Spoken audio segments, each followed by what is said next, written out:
जय श्री राम दोस्तों, कैसे हैं आप सब। आई होप आप सब बहुत अच्छे होंगे। So welcome back to my new blog guys. तो आज के ब्लॉग की शुरुआत हुई है बिल्कुल मॉर्निंग से, तो मैं नहीं कहूँगी, लेकिन हाँ 9 बजे से स्टार्टिंग हुआ है और स्टार्टिंग आज किचन से हुआ है। और आई थिंक आज ब्लॉग किचन तक ही रहने वाला है, क्योंकि आज कुछ ऐसा है ही है कि मतलब किचन में ही बीत जाने वाला है। तो आप सभी को पता है कि आज है पितृ विसर्जन, यानी कि मतलब पितरों की विदाई है आज के दिन। तो मतलब हमारी तो भाई बहुत समय से हम लोग देखते आ रहे हैं बचपन से कि इस दिन को एकदम त्योहार की तरह मनाते हैं। पर हाँ, मैंने गांव में इस टाइप से कुछ भी नहीं देखा भाई। क्यों नहीं देखा पता नहीं, गांव में ऐसा होता है कि नहीं होता, या फिर हो सकता है मैं घर में हूँ, बाहर मैंने चीज़ें नहीं देखी हैं इसलिए मुझे नहीं पता होंगी। तो मुझे यहाँ तो नहीं समझ में आ रहा है, बट हाँ मेरे हिसाब से पितृ विसर्जन है तो मैं अपनी पूरी तैयारी कर रही हूँ, ताकि हमारे यहाँ से जो पितृ लोग हैं वो खुश होकर के जाएं, अपनी हम लोगों के ऊपर ढेर सारा आशीर्वाद रखें, अपना प्यार बनाए रखें और जहाँ रहें वहाँ खुश रहें। बस वहीं से हमें आशीर्वाद देते रहें और हमारी रक्षा करें। मैं तो अपने पितरों से यही विनती करूँगी। आई होप सो कि आप सभी यही विनती करते होंगे। तो यहाँ पे फटाफट से ना मैं, सॉरी गाइस, थोड़ा सा बोलने में इधर उधर हो जाता है क्योंकि ये स्क्रिप्टेड नहीं होता, इस वजह से थोड़ा बहुत इधर उधर रहता है।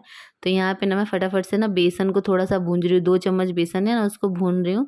इसका मैं बाद में ना कढ़ी में डालूंगी इसको, ताकि मतलब ग्रेवी जो अपनी थिक होगी। आप सबको को पता है कि सभी लोग डालते ही हैं।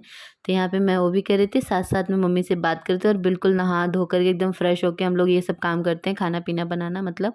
क्योंकि भाई हमारे यहाँ पितृ लोग जा रहे हैं, पितृ और देवता बराबर होते हैं सभी लोग कहते हैं, जितना मैंने अब तक सुना है। तो यहाँ पे बस वही है। आज मैं पहली बार खाना है मतलब इस टाइप से बना रही हूँ, जो भी ये बना रहे हैं कढ़ी वगैरह, ये सब मतलब मेरी मम्मी या मेरी बड़ी बहन बनाती थी। जैसे जिन लोगों को पता होगा कि मैं और मेरी बहन एक ही घर में शादी करके, तो मुझे कभी इन चीज़ों को करने की ज़रूरत नहीं पड़ी है। बट अब मुझे पड़ रही है तो मैं कर रही हूँ, ऐसा नहीं है कि मैं नहीं कर रही हूँ। पर मैं मतलब इसलिए खुश हो जाती हूँ ना कि हाँ ये चीज़ मैंने नहीं किया था बट मैं कर रही हूँ तो मुझसे हो रहा है। बस इस चीज़ से मुझे थोड़ा सा ज़्यादा खुशी होती है। आई नो बहुत लोग मुझे सामने से बोल जाते हैं कि अच्छा बहुत ये हो गई हो क्या, कि नहीं हो रहा है तुमसे। पर क्या करूँ मैं यार, मैं नहीं कभी की हूँ। और आप लोग देखेंगे कि मैंने अपने चाकू से ना अपने कुकर को मार के ठीक किया, क्योंकि इसकी हवा बहुत निकलती है ना, तो मैं चाकू से ठोकती हूँ तो इसने गैस फटाक से बना लेता है ये। तो मैं उसको ठीक की। साथ साथ में यहाँ मैं बेसन को और जो उड़द का दाल है वो पीस करके रखा है, तो उन सबको अच्छे से ना मिक्स कर रही हूँ। और हींग डालना मैं भूल गई थी, तो लास्ट में भी आपने देखा होगा मम्मी आई तो मम्मी ने मुझसे पूछा हींग डाला, मैंने नहीं, तो बोला ना वो भी डाल देना ताकि मतलब पचने में सहायक हो इस तरह से। तो यहाँ पे मैं वो भी कर रही हूँ। साथ में फिर मैंने सोडा डाला और यहाँ देखो अच्छे से ना मैंने बेसन का जो बैटर है अच्छे से, मतलब इसको सिंपल वाला, इसका हम पकौड़ी बनाएंगे या भजिया बोलेंगे, मम्मी लोग तो इसको फुलौरी बोल रही थी। और इसको यहाँ पे जो बनता है हम लोग तो वड़ा बोलते हैं, बाकी यहाँ पे 12 बोला जाता है। मतलब मेरी मम्मी भी 12 ही बोलती है, पर हम लोग बेसिकली हम लोग ऐसे ना मतलब आपस में जब बातें करते हैं तो हम बड़ा बोल रहे हो, इसको वड़ा बोलते हैं, यहाँ पे बड़ा बोला जाता है। हो सकता है मैं भी कुछ दिन में अच्छे से ये सब बोलना सीख जाऊंगी, बीच में अटकूंगी नहीं इन चीज़ों के लिए। तो यहाँ पे मैं पहली बार इस तरह से गोल गोल करके जो वड़ा का शेप है ना वो मैं दे रही, क्योंकि मैंने आज तक, मैं कोई विश्वास तो नहीं करता है बट फिर भी मैं अपनी चीज़ें आप लोग के साथ शेयर करती हूँ, तो मैं आप लोग को बता रही हूँ कि ये मैं पहली बार ही बना रही हूँ। यहाँ पे देखो 2 तो बहुत अच्छे से निकल आया, फिर तीसरा चौथा ऐसे चिपकने लगा हाथ में। फिर मम्मी मतलब मुझे बताई कि इसमें हाथ में पानी लगा। और वैसे मैं सारी चीज़ें ना अपनी बहन से पूछ पूछ के करती रहती हूँ। एक तरफ फ़ोन मेरा चालू ही रहता है, अगर मैं कोई भी नई चीज़ बना रही हूँ तो फ़ोन तो मेरा चालू ही रहता है, क्योंकि वो जैसा जैसा बताती है फिर मैं वैसा वैसा कर लेती हूँ।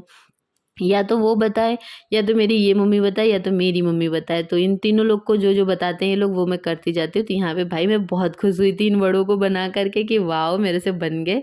फिर मैंने सारे बड़े निकाल लिए हैं। उसके बाद मैं इनको ना भजियों को डाल रही हूँ अच्छे से, मतलब छोटी छोटी पीसेस में डाल रही हूँ, ताकि मतलब अच्छा अच्छा सा खिल के आए, क्योंकि इसमें सोडा डाला हुआ है ना, खाने का सोडा, तो ये काफ़ी खिल रहा था। छोटा छोटा डालो तो बड़ा बड़ा सा थोड़ा निकल रहा था अपनी साइज़ से डबल हो करके। तो यहाँ पे मैं उनको भी निकाल रही हूँ। और वैसे मैंने कुछ लोगों को कहते सुना है कि मतलब जैसे शादी वगैरह होता है ना तो ये सब नहीं करते। तो हमारे यहाँ इस मान्यता ऐसी है कि जैसे अगर शादी होती है ना तो नहीं बराते हम, पितृपक्ष जो होता है पूरा नहीं बराते, यानी कि जैसे 9 दिन उनको 9-10 दिन उनको पानी देना, खाना देना, ये सब नहीं करते। बट भाई मेरे हिसाब से ये वाला डेट तो कोई नहीं मिस करता, क्योंकि मेरे यहाँ भी 4-4 शादियाँ हो चुकी हैं, हम मेरी बहन की, 2 भाइयों की। तो ये वाला फेस्टिवल तो हर साल मनाते हुए मैंने अपनी मम्मी को देखा, तो मुझे नहीं लगता इसमें कोई और गलत होगा। तो यहाँ पे ना मैं फटाफट से पकौड़ियों को बना लिया मैंने, उसके बाद मैं यहाँ पे फटाफट लग गई हूँ पूड़ियों को तलने में, क्योंकि पूड़ियाँ भजिया और बड़ा, ये सब चीज़ें जो भी हैं, वड़ा बोलते हैं हम लोग तो वड़ा है, भजिया है, पूरी, ये सब चीज़ें ना साथ में चढ़ाई जाएंगी। और कहीं कहीं के जैसे सब बोलते हैं ना, अलग अलग जगहों के अलग अलग नियम होते हैं, तो यहाँ का नियम देख के मैं भी काफ़ी शॉक्ड थी कि ऐसा भी होता है क्या, पता नहीं। मैंने तो आज तक ना सारे खाने को कौवों को देते देखा है। मैं आगे आप लोग को इस चीज़ के बारे में बताऊंगी। तो यहाँ पे ना मैं फटाक से जब पूड़ियाँ तल लेती हूँ तो पंचफोरन डाल करके, जो उड़द होता है ना वो मैं थोड़ा सा पहले से निकाल के रखी थी, तो उसको डाल के अच्छे से भून लिया। उसके बाद इसमें मस्त मसाला डाल देंगे, जो भी पिसा हुआ था, इसमें लहसुन, मिर्ची, प्याज वगैरह जो भी था, जीरा वीरा सब पीस करके अच्छे से पेस्ट बनाया था। उसमें बस ऊपर से हल्दी और हल्का सा गरम मसाला, जैसा इसमें गरम मसाला डलता नहीं है बट मैंने टेस्ट के लिए डाल दिया था। उसके बाद इसमें अच्छा सा पानी वानी डाल के इसको खूब बढ़िया भूनेंगे। भूनने के बाद इसमें और पानी डलता है, तो मैंने इसको डालने के बाद ना, जो बेसन का हमने भून के रखा था, तो उसको मैंने थोड़ी देर पहले ही पानी में से भिंगाने के लिए रख दिया था कि अच्छे से फूल जाए वो, ताकि इसमें डालने के बाद उसकी गोलियाँ ना, गुट्टियाँ ना बने।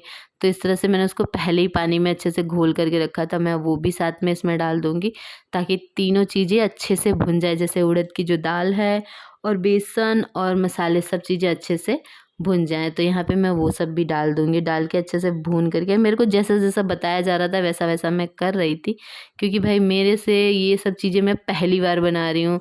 वैसे मैं हर साल देखी ज़रूर हूँ, पर ये सब मेरी मम्मी करती है, तो इस वजह से मैंने कभी किया नहीं है। तो मुझे ये सब बहुत ना अच्छा भी लग रहा था और डर भी लग रहा था, पता नहीं बन जाएगा कि नहीं बनेगा, खाने लायक होगा कि नहीं होगा। इस तरह से सोच-सोच के मैं डर-डर के बना तो रही थी, बट हाँ, लास्ट में ये बना टेस्टी था यार, खाने वालों ने तारीफ़ की, तो मुझे बड़ा अच्छा लगा कि हाँ, मैंने बना लिया। उसके बाद मैंने इसमें ना भून के पानी डाल के, थोड़े से बड़े, थोड़े से जो भजिया है मतलब बिन बेसन वाली, वो सब डाल के इसको साइड में रखा पकने के लिए। और यहाँ छोटी-छोटी सी रोटियाँ भी बना ली, क्योंकि रोटियाँ भी चढ़ती हैं, तो छोटी-छोटी, मम्मी ने बोला कि छोटी-छोटी रोटियाँ बनाना, तो यहाँ पे 4 रोटी मैंने गिनती से बनाई है, छोटी वाली, बाकी तो मैं बाद में बनाऊँगी, बट यहाँ पे भी चढ़ाने के लिए सिर्फ छोटी-छोटी बनाई है मैंने। उसके बाद यहाँ पे हमने लगा दी है प्लेट, जिसमें सारे खाने को सजा दिया, पूड़ी, रोटी, बड़ा, भजिया और खीर। खीर तो मैं आप लोग को दिखाना ही भूल गई थी, खीर भी था और ये कढ़ी था, ये सब था ना। फिर यहाँ पे सारे खाने को थोड़ा-थोड़ा ले करके उसको अच्छे से सान के, यहाँ पे आप देख रहे होंगे ना कि उपली का आग बना हुआ है, तो इस पे पापा जी जो है ना उसको चढ़ा रहे हैं, यानी यही होता है यहाँ पे। हमारे यहाँ ऐसा होता है, मेरे घर पे अलग तरीके से होता है, मेरी मम्मी को मैंने अलग तरीके से करते देखा है कि जो खाना जो पापा के आगे है ना, ये सारा खाना कौवा के लिए रख दिया था, या कौवा बोल दो या क्रो बोल दो, जो भी आप सब समझ पाएँ, उनके लिए रखा जाता है। बट यहाँ थोड़ा-सा नियम मुझे चेंज दिखा, मम्मी ने जो बताया कि ऐसा-ऐसा होता है। तो यहाँ पापा ने ऐसे दे के फिर आचवनी दे दी, फिर आचवनी देने के बाद यहाँ पे ये खाना खा लिया जाता है। और ये एग्ज़ैक्ट होता है जो मम्मी ने बोला, जो आँगन का खुला भाग होता है उसके नीचे ये एक रस्म होती है, तो मम्मी ने वैसे करवाया पापा से।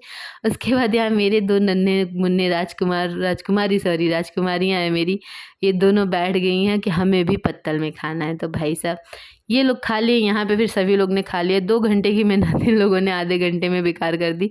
और आप लोग मेरे वीडियो को लाइक करके, शेयर करके, कमेंट करके ज़रूर बता दीजिए करिए यार कि मेरे जैसा है क्या आपके घर में कोई, कि खाना कुछ भी बन जाए, खाना आलू की भुजिया ही है। तो यहाँ पे मैं आलू की भुजिया, चावल और प्याज और नमकीन वगैरह लेकर के खा लूँगी। और यहाँ पे मैंने अपना सारा काम क्लियर कर लिया है। तब तक के लिए bye bye guys, love you all, मिलते हैं नेक्स्ट वीडियो में। और आप लोग प्लीज़ कमेंट करके बताइए कि ब्लॉग कैसा लगा।